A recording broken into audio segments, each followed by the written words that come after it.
When I first found out about the festival, it was at the end of a night of working on something else. And I just randomly happened to come across it. And it was the second day of the festival, I believe. I think it started the day before. Yeah. Anyways, so I didn't go to sleep. I had been up all night working, and I really wanted to get started on it. And I wanted to paint something as soon as possible. So I stayed up and I did a bunch of sketches and figured out some different layouts and some concepts. And it was difficult, actually, way more difficult than I thought. And I think it's not necessarily because of the concept that was provided, which I'll go into more in a second. It was because that the wall is inside, and because that the wall is so blank and I guess ordinary for me. It's something that I see every day, and I don't associate it with anything. To to give some context to this, normally when I'm painting, when I'm outside, I'm choosing to do that. I like painting outside because the walls all have their own individual stories. You know, like every wall that you've been near, whether it's of a house or a shopping center or something along those lines, there's a past. There are experiences that have happened near it.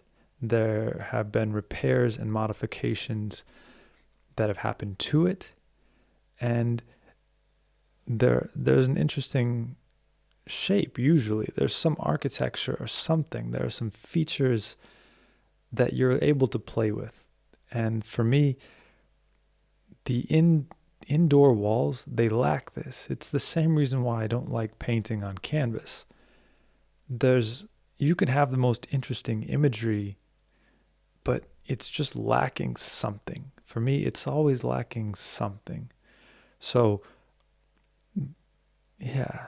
So when I'm painting, I prefer if I'm painting outside. So that was the big hurdle that I ran into with this, was I looked at the wall and I kept coming up with designs, and I kept being like, yeah, this is going to be amazing. It's going to be amazing. And then I would draw it and I would do a digital mock-up, and I was like, fuck, it looks horrible.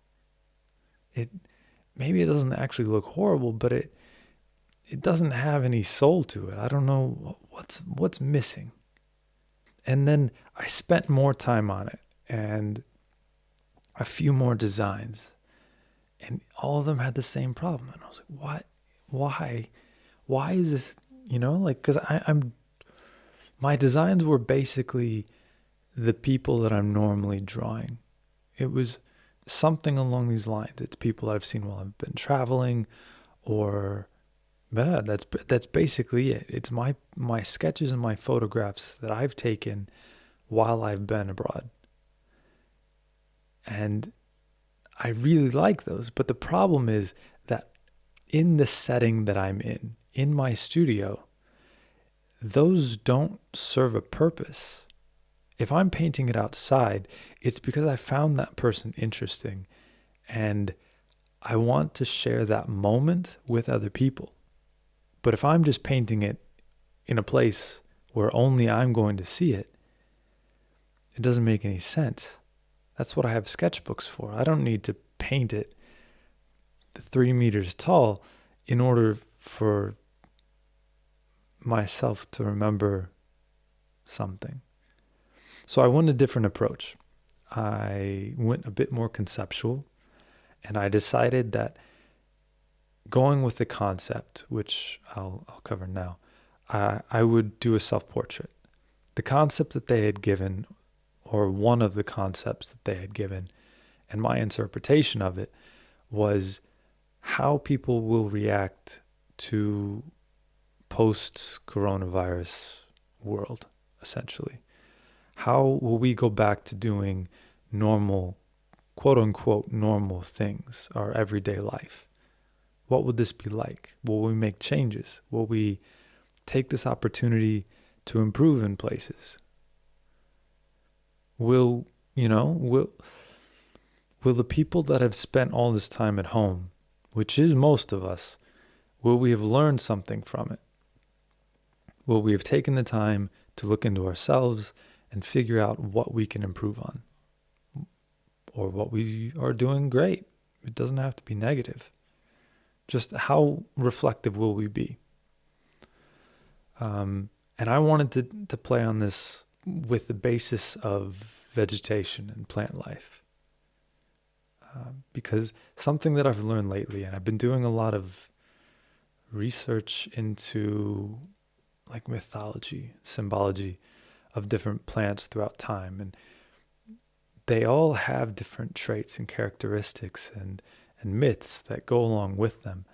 And the interesting thing about this is that when you put them side by side with people, just like you can relate different people to different animals, you can relate different people to different plants. Certain plants have a personality that matches really well with other people. So what I thought about doing was, okay, like if I'm going to do a self-portrait, which is the direction I wanted to go, because I wanted it to tell the story in a sense of my own experience with this. I wanted it to be that, but not just like a blatant me sitting at a desk drawing image, if that makes sense. So I took this opportunity to then think about this and be like, okay, if I want to paint myself in a non-narcissistic way, how can I do this? I can use the plant, and I can use another plant that's here in the studio. Like we've got one that's like a little sweet potato with a face on it named Poe. And then an offshoot of Poe is this little plant that I painted in the jar in the image. And the sweet potato with a face was basically the inspiration for me, because it's a predetermined expression.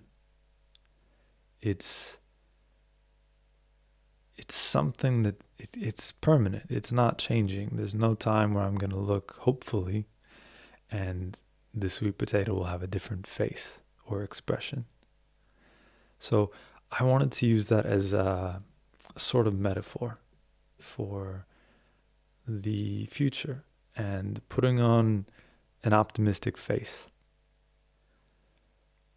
And then with this, I also wanted to utilize this space, because that's really important to me. That's the whole thing that I'm talking about with the outdoor walls. So the figure itself needed to fill up the space, because that's how I'm feeling in this studio with the amount of time. And I love being here. The thing is, it's just with months of being here and not going out, it feels cramped. Logically, reasonably so. And so I wanted to do that. And there's one light that's nearby. And I really wanted to play with that lighting and create some illusion. So I used the lighting as the main light source in the image. And all of the shadows correspond to that light source. So that when you look at it, especially in the evening or early morning, when you look at it, especially in the evening or early morning, you can get that illusion that this thing is in the wall. And I tried to create a little bit more depth also with the background and the shading and the way the shadows react with the background and all this. But this was the main thing. And this shadow that's cast from the figure with the light, it overshadows this little plant. And the little plant for me was a representation of hope and the future and this concept growing. But as much as we try to nurture it, we're also casting shade on it. So take that as you will. But that was the general idea that I was trying to go for with this piece. And I think it's successful. So, yeah, The festival itself was extremely interesting for me because I've painted in some places that have a lot of artists, and that's always been an interesting part, that communal feature. But this was different because all of us were at home. None of us were together. There was a festival of over 800 artists. 800. And none of us were there. But they still managed to coordinate this in a way that was welcoming, in a way that was well organized. And they had like nightly artist talks, I guess it would be. I'm not sure how to describe it. Like an artist talk, they would have an interview live with the artist that you could sign up and take part in. And I was trying to watch these even though it was late at night each day for those. But there was this was what was really cool to me, was seeing these different artists, getting a chance to listen to their mindsets and their inspirations for the pieces and their work in general, and finding out about other people that I otherwise didn't know, because I've worked on making a list of street artists just like I've worked on making a list of street art festivals. And there are so many people that without knowing explicitly their name, who they are, what they create, it's impossible to find them because it's kind of a regional thing. The people you know certain people, and this is the end of the reach. This festival, it pushed some boundaries, and it opened some new doors. I know those are both just very cliche, but yeah, fuck yeah. One thing that really gets in my head, and it does this every time when I'm painting, is color.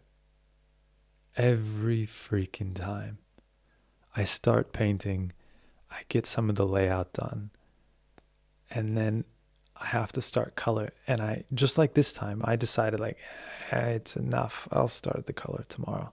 And reasonably, like, I was pretty tired. I had been up for 20 something hours at that point. But even the next day, well rested, I looked at it.